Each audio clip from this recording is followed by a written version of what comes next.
Hi, I'm Ishi Abel with the Horse Human Connection Matrix. Today I have with me William Simpson from the Horse Fire Brigade, and I'm really excited to talk with him about all the stuff he does with Mustangs. Welcome, William. Thank you for having me on the show. I really appreciate it, Ishi. Yeah, I'm so excited. So I want to give the audience a little bit of background. A couple of years ago, I was rock hunting with a friend of mine, and we came down your way. And there is a place, Iron Gate Lake, and there was some controversy about the lake and the water and everything, if I remember right. But we were rock hunting there, and I saw horses, and I knew they were wild horses. I just knew looking at them that they were. And I was like, wow, I had no idea there were wild horses near Wairika. I was mesmerized. And so I tried to get close to them. And I got about 40 feet away, which really surprised me that they let me get that close. Of course, I know the thing about their bubble and backing up and waiting for a sign and watching them closely. Wild Mustangs, I was looking for that herd and what they were called and if it was BLM or what have you. And I ended up making contact with a group in outside of Cottonwood where there's a wild horse sanctuary. And she was able to give me your name and tell me a little bit about the fire brigade. So then I was able to call you and we got in touch. And it's just sort of an interesting story when something happens 2 years ago and it leads you down the path of, where you are today. That's always a fun thing for me. So you've been living with these horses for 10 years. Is that right, William? Yeah, 11 now. 11 years. And tell me about why is it called the Wild Horse Fire Brigade? Well, okay. So when I first came, I have to give you just a little bit of background. Sure. Grew up on a ranch, had domestic horses. My brothers and sisters had horses. I actually had two horses. And so I understood those horses pretty well. I had a Palomino and I worked with him every day. We rode, we moved animals, we rode fence, we did everything together. He was my pal. And so then when I went to Oregon State, I was a pre-med science major and I studied quite a bit of science, physics, chemistry, botany, biology, meteorology, all that stuff. And that was back in 1971. So when I came up here, when I retired, and I started seeing these horses on the landscape, I was watching what they were doing. And, when I was going through college, I worked logging, and occasionally we had a little fire, and I fought some fires. And I understood a little bit about fire ecology and, the chemistry of combustion and pyrochemistry, all those things. So when I started watching what they were doing, I immediately realized that they were mowing the lawn underneath the pine trees. And I was looking because fire was also kind of it's a ubiquitous problem. It's always out there. Everybody's thinking, if you live in Florida, you're always somewhere in your mind, you're thinking about a hurricane. Mhm. Here, fire is kind of like out there all the time. And so I'm watching what they're doing and I go, wow, that's really cool. They're really reducing the fire fuels. So I started doing a lot of work on that and I actually wrote a plan and started studying the horses and documenting exactly what they were doing and how they did it and when they did it and where they did it. And I wrote a study and then I made a plan. And the plan was actually called the Natural Wildfire Abatement and Forest Protection Plan because of how they are a keystone herbivore in the forest. So the trees and the horses have this beautiful symbiotic relationship. The trees offer homes for the horses. They spend all their time under the trees. In the summer, when it's too hot, they go under the trees. When they take a nap, they go under the trees. In the heavy weather, they go under the trees. And the trees benefit greatly from that relationship. I mean, it's so beautiful to see this. I mean, you can't even hardly articulate how amazing the balance is between these animals in the trees and the trees of course give shelter and so forth, but then the horses give their fertilizer and they mow the lawn under the tree and they break off the fire ladders because they're big, scratchy, powerful animals. And deer can't do what a horse can do under a tree. And Right, so right. essentially when they're done with the tree, that tree is fire resilient because there's no fuel under it and the fire ladders are broke off. And I started documenting all of this stuff. And I said, this is this natural wildfire abatement and forest protection plan, that's too big of a name. For scientists, they like that. I go, we need to call it something else. And I realized they're a fire brigade. So we started calling it Wild Horse Fire Brigade. And then when we named our organization, our nonprofit, we decided to call it the same thing. Why have a name that doesn't say what you're doing? So that's how it all came about. So, have you ever been able to do anything with this plan? Have you submitted it anywhere? Have you tried to get some like fuel behind it to get people to take notice of what's possible? Oh yeah, we're working on many fronts. We're working, pol- we're not allowed to do political work because we're a 501(c)(3. Okay. So you have to be a 501(c)(4) if you're going to do political work. So we don't want to violate the terms of our charity, right? So we can present to scientists, but we're not allowed to politicize or work one side or the other or whatever side. I don't know how many sides there are now because I just don't do politics really. But the thing is there are people behind us. There are people that are learning and listening. Government basically moves at the speed of glacial ice. They're very slow. The government is the last one to adopt the new technology. See, that's why I'll give you a really good example that many of your listeners and viewers may have seen. When you watch Elon Musk's spacecraft land, it looks like an alien spacecraft. It comes out down out of the sky vertically and it goes and it lands right on a little spot. Uh-huh. U.S. government can't do that. U.S. government can't do that. We have to have a big landing strip or splashdown or whatever. We don't do that. And the reason is he has a much better computer than we do because the government is slow. If somebody on the outside comes up with a great idea, if you're outside the box, and you come up with a great idea or a new find like Jane Goodall. Jane Goodall discovered that apes made and used tools and they rained on her. In I 1960, it was remember. terrible what they did to her. They called her, you're just a woman. You don't have a college degree. You don't know what you're doing. And all the PhDs have already been there and there's nothing new. And they really were mean to her. Mhm. And these are academics doing this, right? These are academics with PhDs doing this to her. But then after she revealed the movie, because she did what we actually call what we're doing here the Goodall method in honor of Dr. Goodall, because Jane Goodall broke the mold. I mean, in many ways. Her way of studying animals was you build a relationship and then you get to hang out with them and really see how they live and do and what they do. And, she really changed observational ethology and ecology. She So, did, and for the better. Like it's amazing. And now that is pretty much a standard for observing animals now, isn't it? Isn't it pretty mainstream? no, it is not a standard because when you're studying wildlife, it's extremely difficult to embed yourself with wildlife because they don't trust humans. They run away. There's been a couple of people out there there was a man, I'm trying to think of his name. It took him 2 years to befriend this herd of mule deer. Hmm. And I think it was up in Wyoming or Colorado, 2 years. And then Hmm. they finally trusted him enough where he could be in the herd. That takes a lot of time and money that people will not finance. Universities are not going to finance somebody to go out and live full time for years because you have to go through all the different cycles. If you're going to study an animal close up, you got to know what they do at night, during the day, in the Sure. winter, the summer, the fall, the spring. What do the babies do? What do the adults do? How are they being killed? How long do they live? There's just so many things. What are the family dynamics, the band dynamics? You've got a lot to learn. So you have to be there. They I've have to been be out here in the comfortable and regulated, especially a prey animal. Like maybe Jane had it a little easier because there's more of a parallel between primates and humans than prey animals and humans. But you have been with these horses, so you know them and they know you. we're like family now. I mean, And Michelle how and I walk among the stallions and the mares and the family bands, and I mean, they've adopted us, and now we get to see the secrets how of the many equine.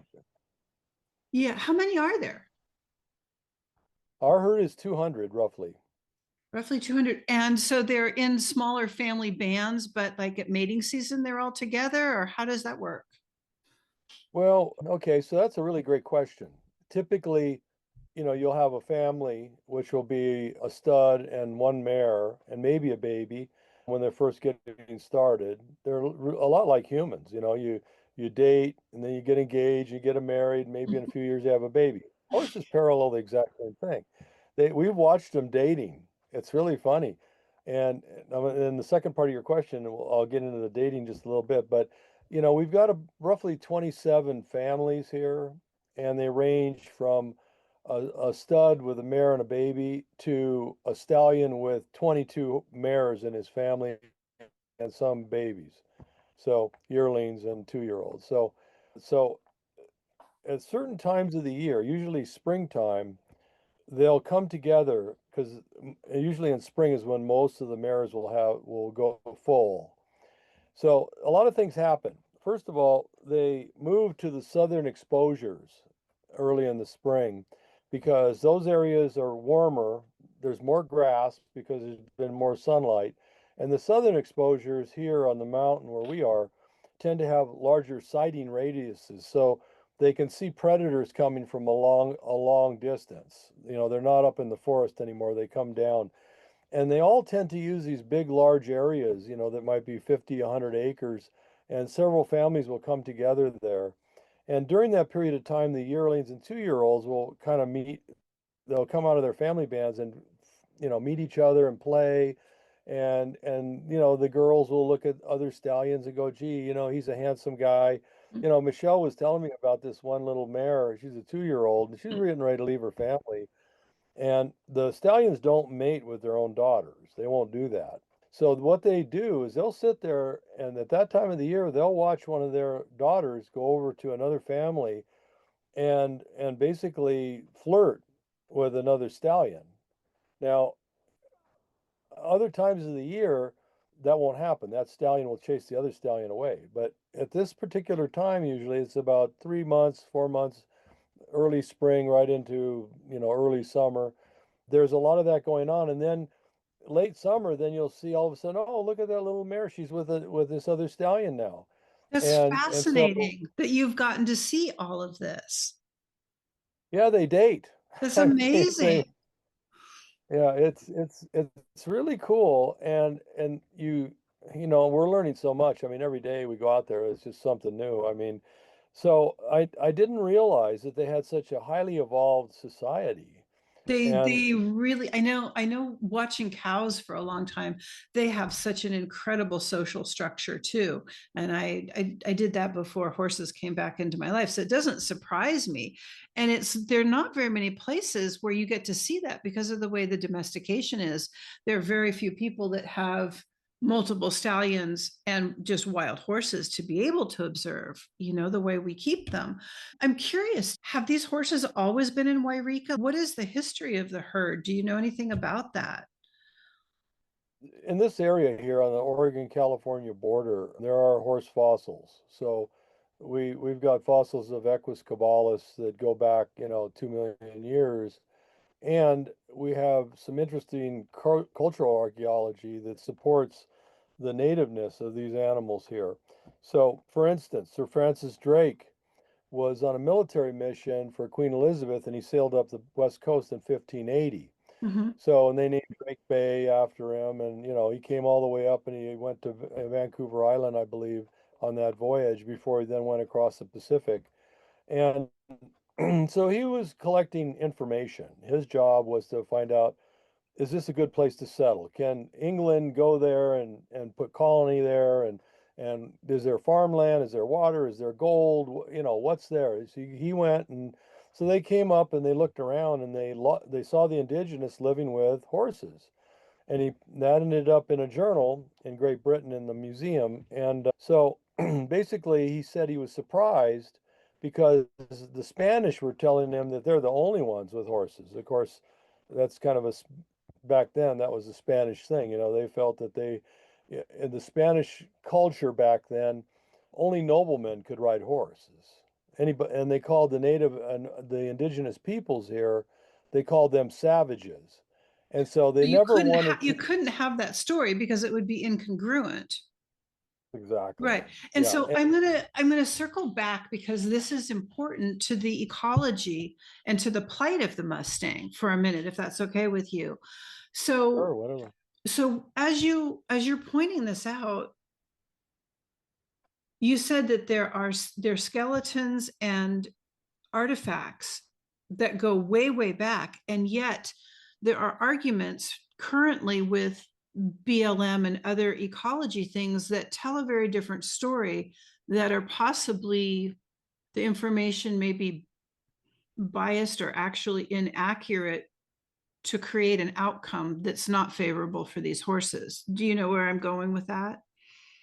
Sure. So, what's going on right now in America? In 1971, President Nixon signed the Wild and Free Roaming Burro and Horse Act. All wild horses were protected where they were as of December 71.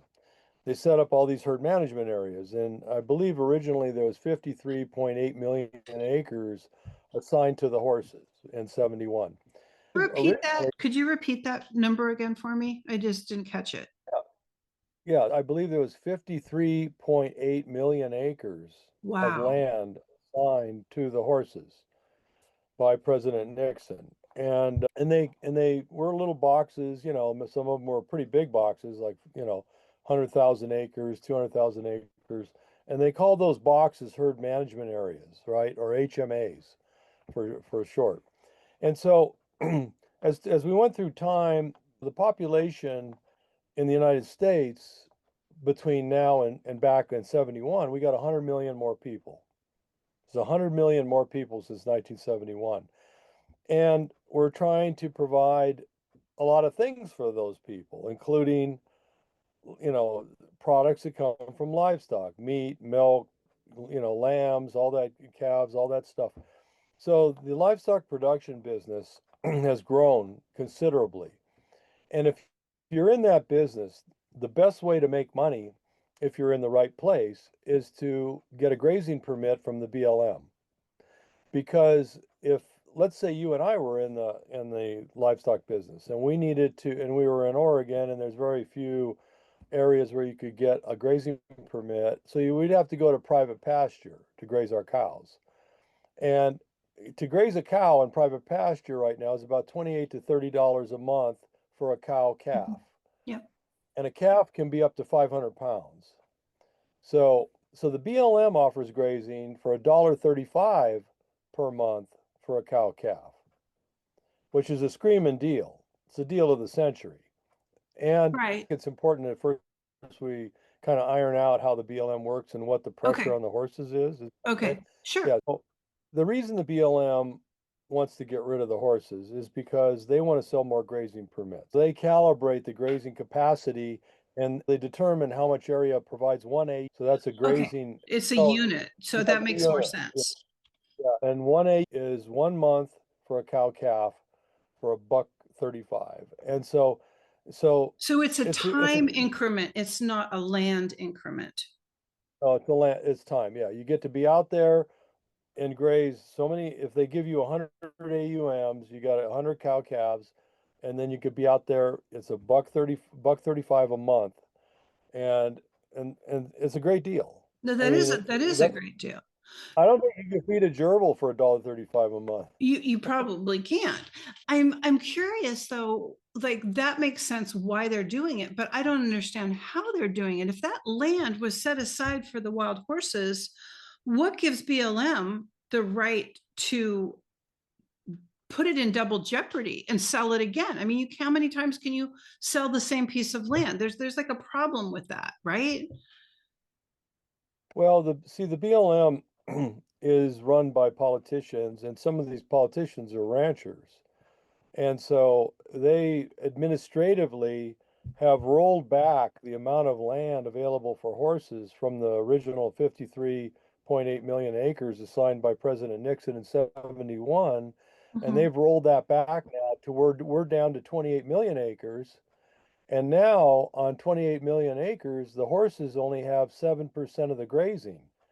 So currently on public lands where there's grazing permits allowed, there's 50 cows for each horse.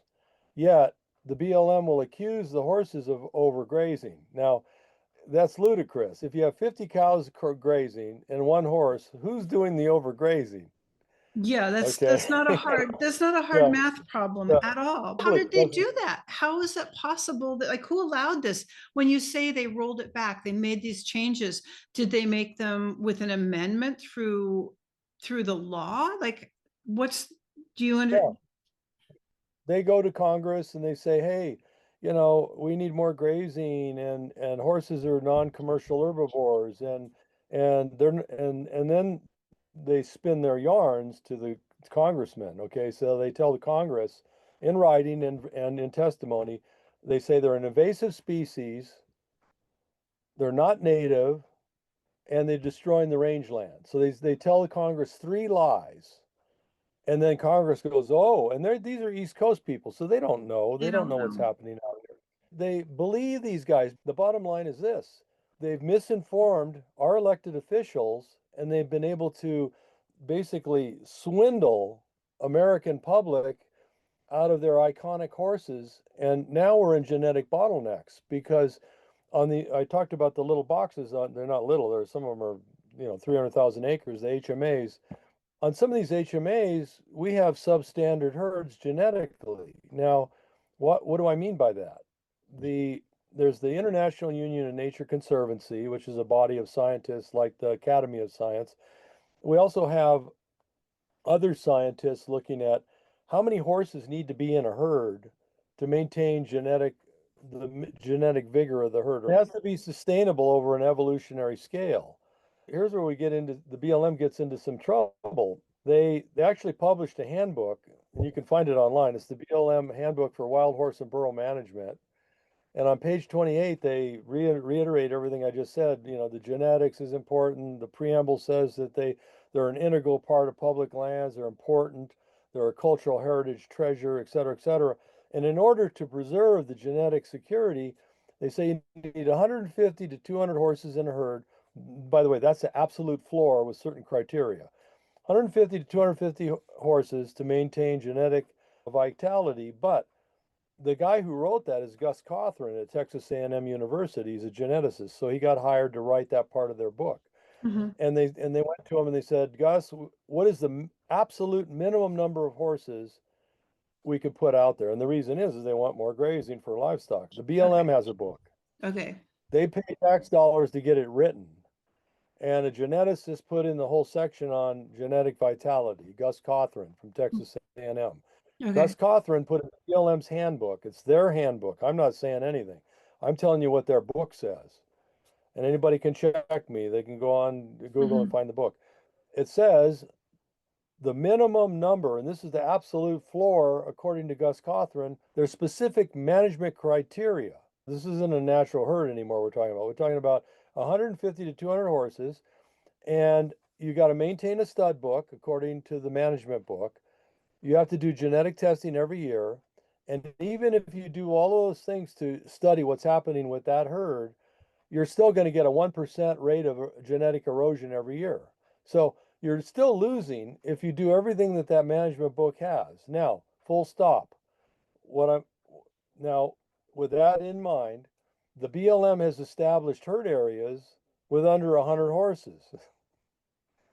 It's in violation of their own book, is what I'm saying. I If see. you Their book says they need to have a minimum of 150 to 200, and And even that is and an to I. your knowledge, they're not meeting the criteria. I mean, I've never heard of any, because these are wild horses that are not being managed and observed and bred. They're just left alone, right? That's the They don't do definition anything of the except wild horses. Is that correct? well, that's how it's supposed to be. That's not how it is. The way it is out there is they're managing herds at subgenetic levels because they round them up, and they're also sterilizing mares. So if you have a herd of 200 horses and half of them are sterile, it's equivalent to a herd of 100 horses. So now you're back down to way below the book. And the numbers in that book are too low because according to the Academy of Sciences and IUCN, the International Union of Nature Conservancy, if you do those things, if you have a stud book and if you do genetic testing, you need a herd of 500, according to them. Now, if you want an all natural herd, where you're not doing anything, the herd has to be 2,500 horses, Oh my goodness. And we according to the don't have USDA. are there herds that large anymore in the United States? No, and nowhere. No. Nowhere. Okay, yeah, that makes sense with the numbers that I've read. I mean, I read somewhere that there are only about a little over a 500,000 wild horses left in the United States. Is that correct, or do you know? That's not correct.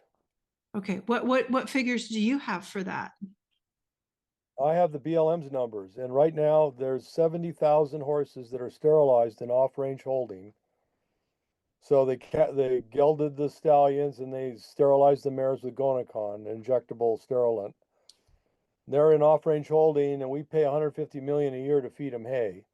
And then there's about 50,000 left on the range running around, and they're distributed across a large area. They're not in one herd. There's 50,000 in groups of 100 here, 50 there, 20 here. So they're all scattered. So you don't have a viable herd really anywhere. And of those horses, half of them are sterilized already because the USDA has So these they're aphids they're hunters. they're headed to extinction. Oh yeah, I mean, absolutely there's they no are. They're doubt, like after what you've said, there is no doubt that the government has a covert plan to sterilize and create extinction.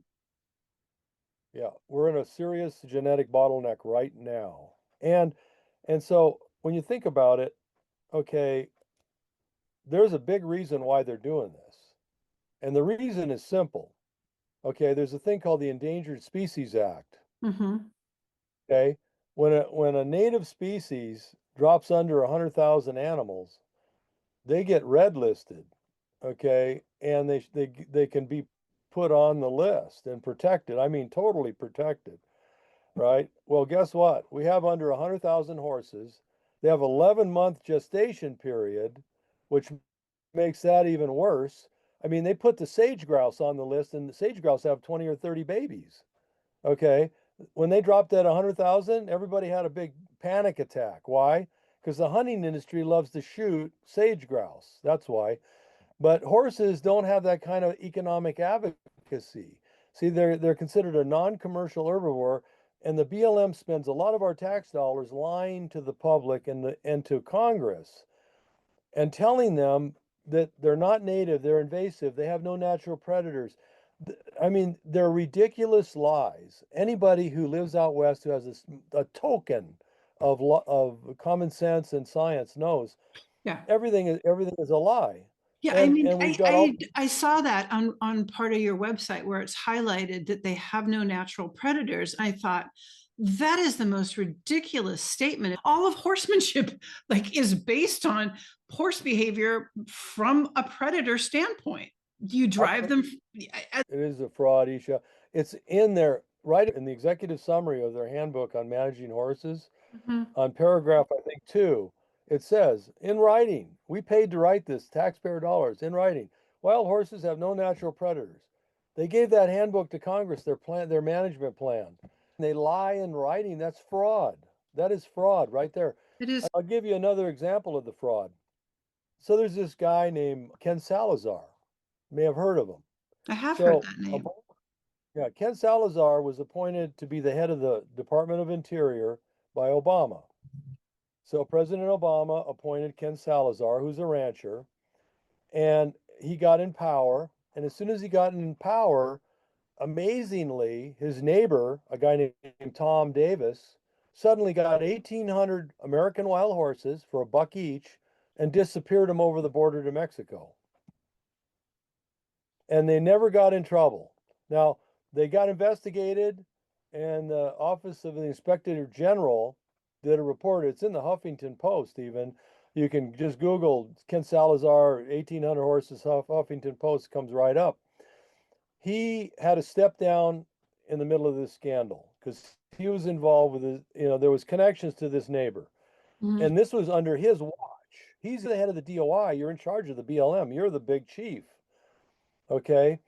Well, these horses were protected American wild horses, treasured, iconic horses owned by the American people, were were converted into private revenue for Mr. Davis. Now, neither man got punished.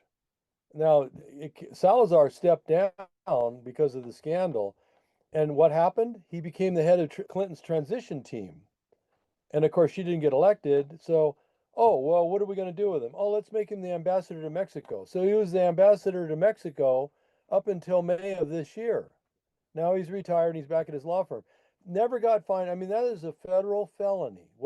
These two guys somehow were involved with each other. We know Davis got the horses for sure because the Office of Inspector General looked at it. This is a published deal. This is published. This isn't myth. It's not rumor. It's published. You know, Tom Davis got those horses. It was the largest theft of American wild horses known. You know, 1,800, all dead, gone. Nobody. They disappeared them over the border. So, you know, the problem is they're worried. The big corporations that want to use public land for minerals, gas, oil, and livestock grazing are worried. They know that they're native. They know they're endangered. And that's the last thing they want to do is have them get listed ESA, because the minute the government admits that they're a native species and that there's under 100,000, then they get listed. And then guess what?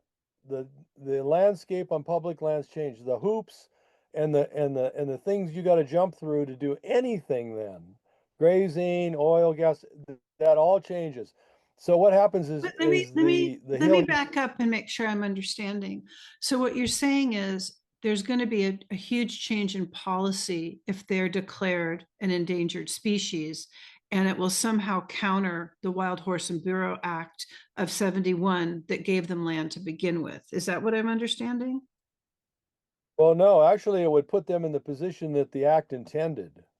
You know, the preamble to the 1971 Protection Act says they're not supposed to be rounded up, harassed, branded, or killed. And so if they get endangered, listed as an endangered species, suddenly it'll be hands off for the BLM. They're not going to be able to round them up or do any So, of that so stuff you're they're saying doing. it's actually a strategy to protect them by lowering their numbers low enough, but we're losing the genetic viability. So the plan is really kind of bogus.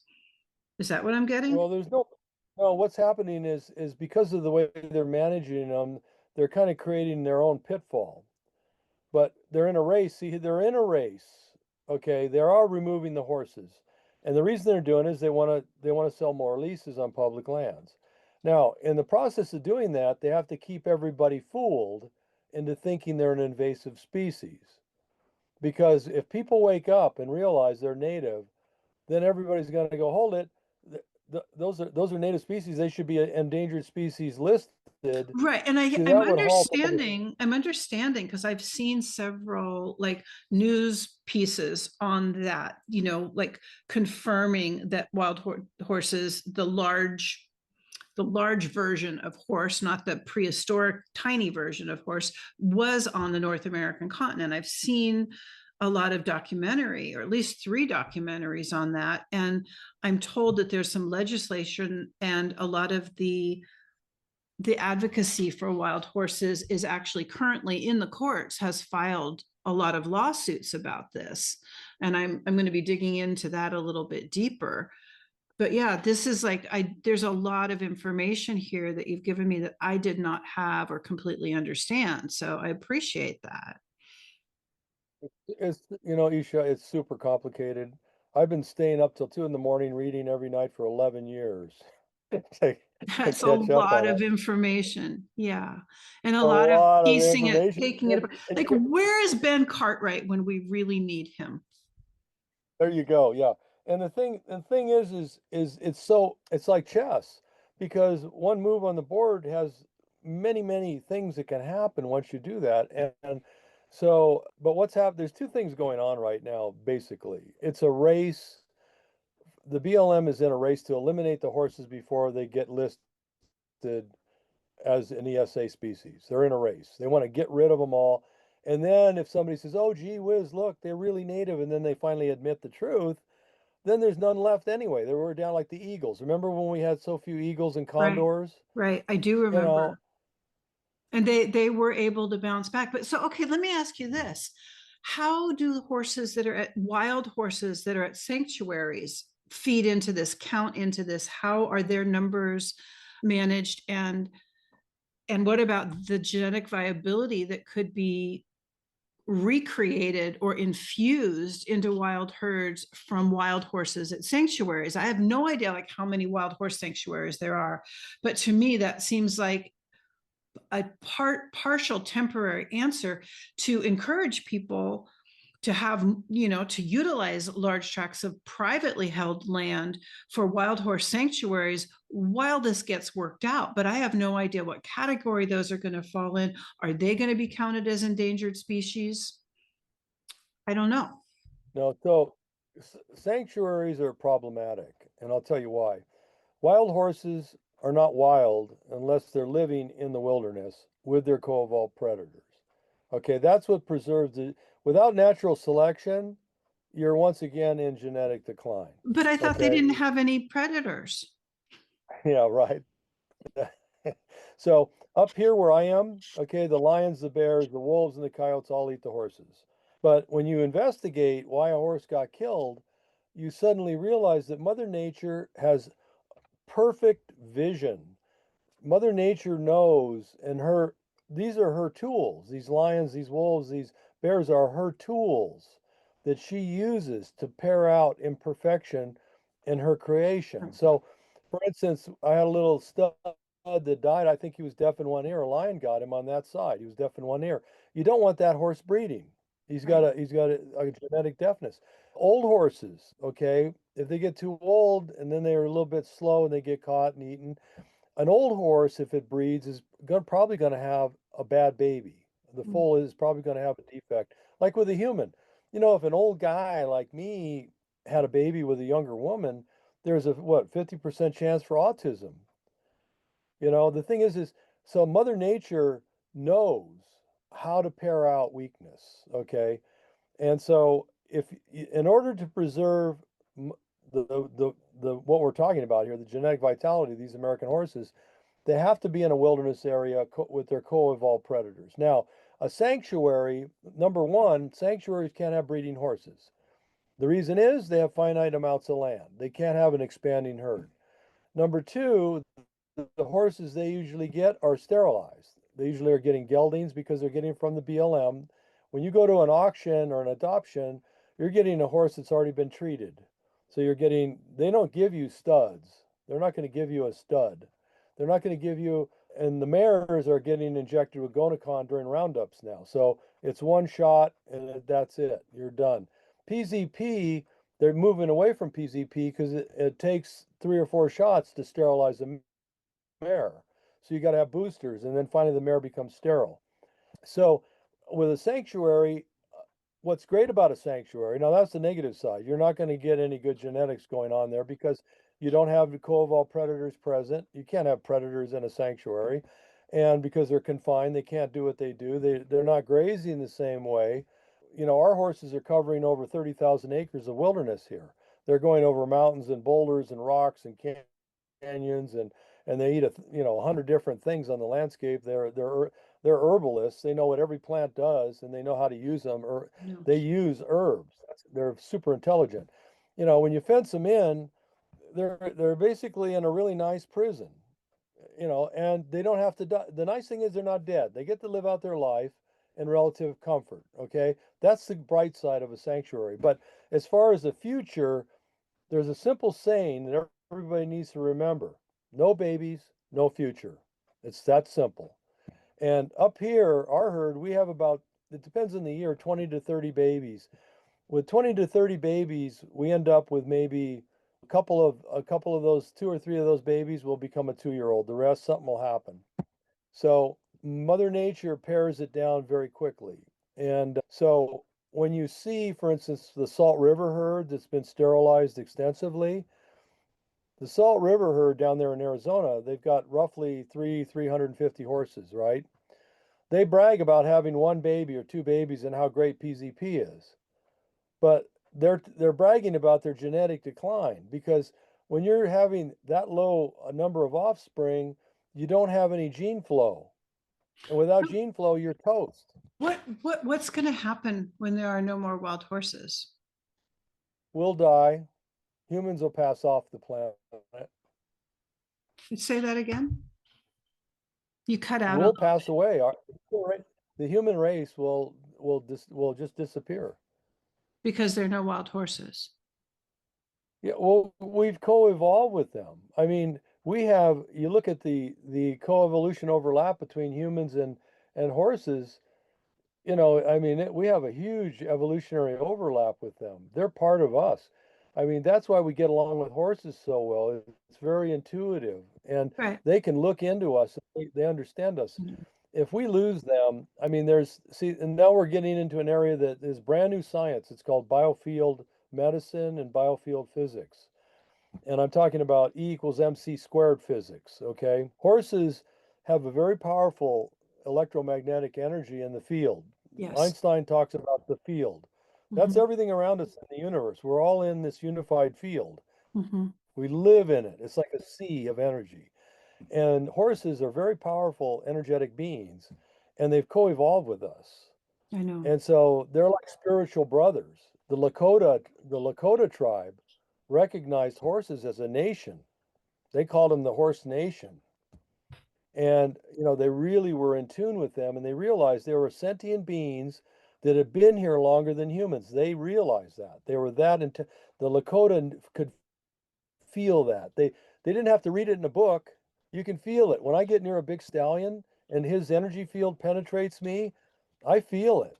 Okay, and that's not me being like, you know, off in the weeds here, No, I spiritualism. I This is have I have stories that and pictures that back up what you're saying. right. I have Well, 10 years of science, experiences and the whole yeah, and 50 episodes of podcasts that back up what you're saying. This is true. yeah. Well, science supports it 100%. See, because every living being produces an electromagnetic field, including plants, and you can measure it Yeah, with equipment. You can measure the field. And a horse has such a powerful heart wave. If in your audience, a lot of these people are maybe new people are listening to the podcast, so I'm going to give them a little bit of an explanation here. sure. If you get in a car accident and you're unconscious and you go to the hospital, what they do is they put wires on your brain and on your heart. Well, those wires are measuring electricity from your heart and from your brain. And we know in science and physics that when an electron moves through space, it produces an electromagnetic field around it. And that's how a generator works, and that's how electric motors work. It's all about electromagnetics. Okay, so horses are the same way. And so that electricity in our bodies is in their body, but it's more powerful. So when you're with a horse that wants to help a human, a true therapy horse, and there's a lot of people out there that claim they have therapy horses that don't. The horse has to want to do it. It's just like a psychologist or anybody else. The horse has to want to be empathic and help you. And I've watched that happen with a war veteran up here. A stallion decided to help him just out of the blue. He felt his energy. He went up to him, left his family, went right up to him, not me. And his name was Black Fury. Black Fury and I are friends, but he went right up to this war veteran that was with me and put some energy into him and changed him. He was suicidal and turned his life around. So these are measurable things now, and so the electromagnetic field from these guys, it there's a coherence with the larger field with them, and as we're shrinking this herd down, we're losing their energy in the field, and that's a bad thing because these sentient beings, Equus caballus, the horses behind you and me, they've been here 2 million years and they haven't destroyed the planet. And I think that's a big accomplishment.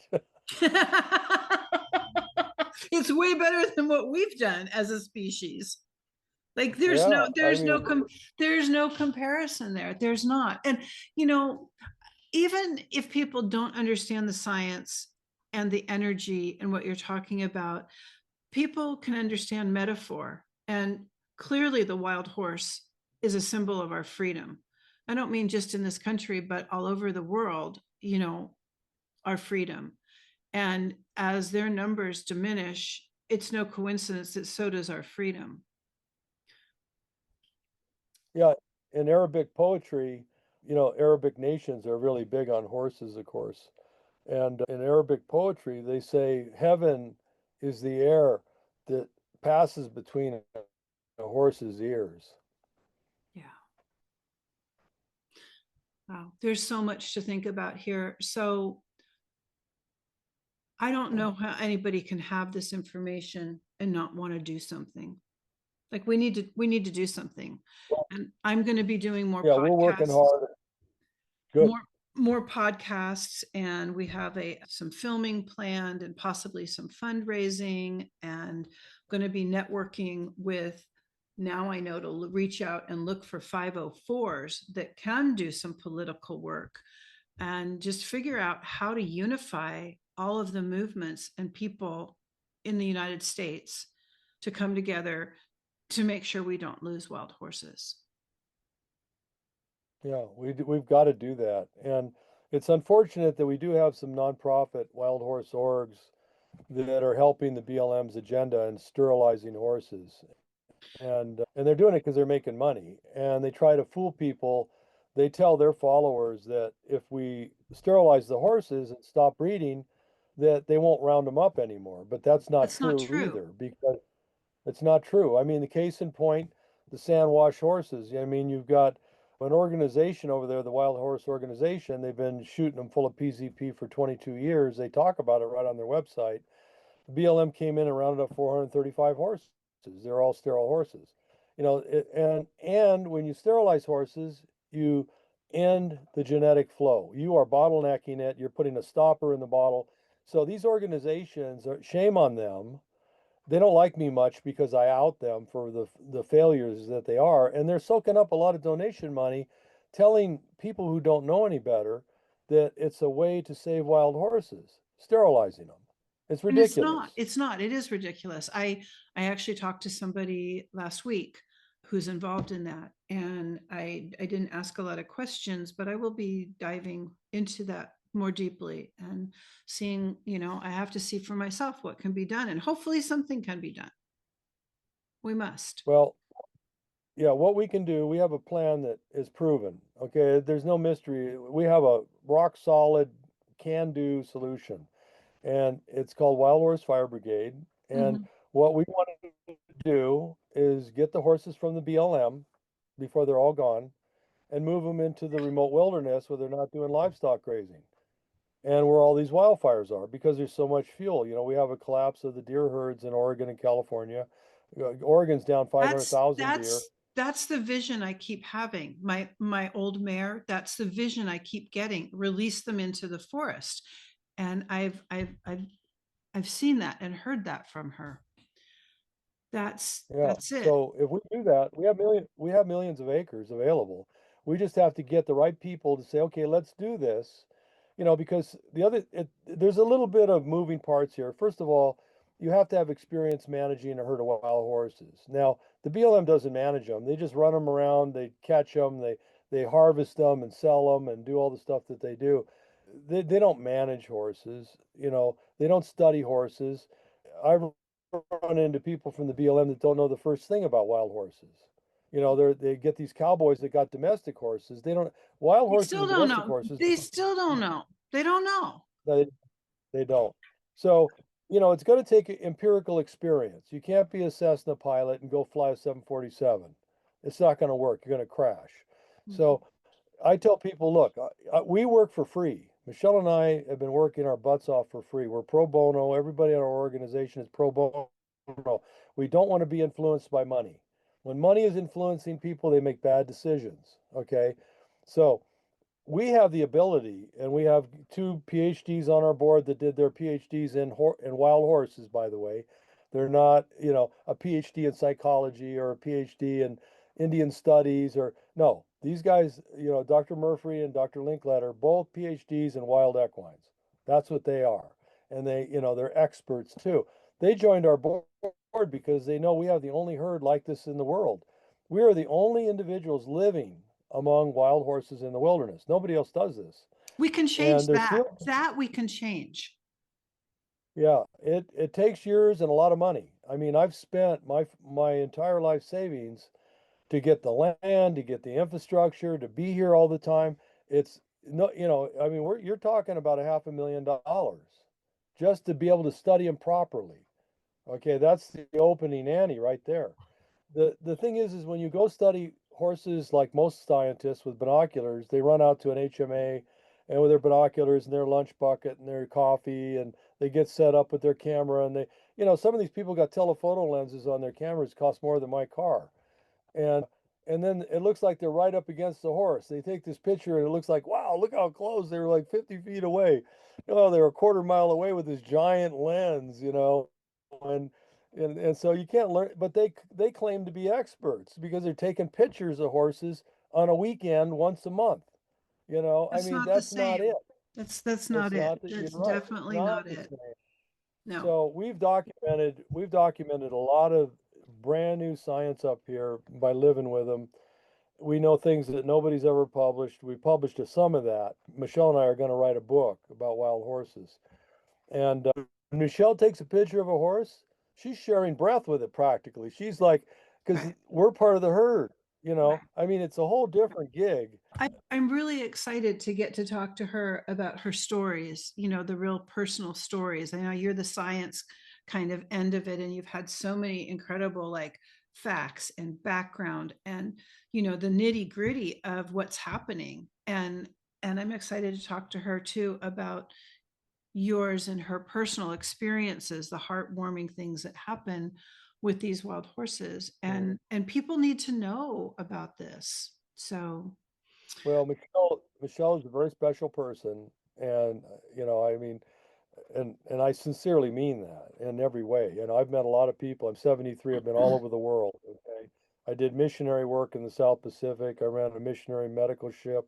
I've done a lot of different things. I'm a commercial pilot in airplanes and helicopters. I've met a lot of people. Michelle is a very special, unusual person, and I'm kind of the bulldozer in the organization. I got to go out there, and when people lie to me, boom, it's here it comes. yeah. I don't like people that lie because they know they're lying, and they're lying why? Because they want to make money. They'll lie for money. They'll sell. We can't align. People go, well, Bill, why don't you work with these other organizations? Well, I'll tell you why. I don't work with people that are killing wild horses. That's why. If they're killing them or sterilizing them, I So can't work with them. that sounds like a little bit of a warning of what I may find as I start digging out there, but we'll circle back and talk more. I know we're about out of time for today, but I so Mm. appreciate you coming on and talking to me and filling in so many of these blanks and letting the listeners know what is really happening so that we can begin to do Yeah. something and realize the And danger of we can. extinction. Yeah, we can. I love the Wild Yeah, Horse we Fire can. There's Brigade. there's a lot of hope. There's a There lot of is. hope here. And Michelle will share her perspective, which is a very unique perspective as well, because she has that medical background. She's a Right. nurse practitioner. Right. So I'm also curious, your horses that I met 2 years ago before I found you and Michelle, how much land are they on? Our area here, this is designated open range. Hmm. In our Siskiyou County, range is a term that means if you don't want horses on your land, you got to fence them out. It's your duty to fence them out. So they get to go everywhere. So they And could they have been and anywhere, but they were right where I was. well, yeah, they generally orbit the cabin within 3 to 5 miles, Hmm. straight out. So if you I see. if you do that for the radius, 5 miles, they could be anywhere in that area.